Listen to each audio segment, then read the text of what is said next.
South Indian short film festival season 2 உங்கள் திறமையை வெளிப்படுத்த ஒரு பெரிய மேடை. வெற்றியாளர்களுக்கு பணப்பரிசு. உங்கள் சிறந்த படைப்புகளை சமர்ப்பித்து வெற்றியை கைப்பற்றுங்கள். இது உங்கள் கனவை நினைவாக்கும் திருவிழா. பக்காவான பிளான் போடுகிறதா விடாமுயற்சி படக்குழு? லைக்கா நிறுவனம் இந்த மாதிரி ஒரு பிளானை போட்டது கிடையாது. இதனால் விடாமுயற்சி திரைப்படம் மிகப்பெரிய வெற்றி திரைப்படமாக அமையப் போகிறது. மிகப்பெரிய வெற்றி திரைப்படம்னா பேன் இண்டியா கிடையாது, பேன் வேர்ல்டு திரைப்படமாக அமையப் போகிறது.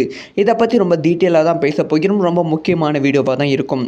அதாவது லைக்கா நிறுவனம் இதுக்கு முன்பு தயாரித்த இந்தியன் 2, வேட்டியன் 2, சந்திரமுகி 2, அதுக்கப்புறம் பொன்னியின் செல்வன் 1, பொன்னியின் செல்வன் 2 இந்த திரைப்படங்களாம் பெரும் தோல்வி திரைப்படங்களாக அமைந்து விட்டது. இந்த திரைப்படங்களாம் பேன் இண்டியா லெவலில் ரீச் ஆனாலும் பெருசாக மக்கள் மத்தியில் பேசப்படலை.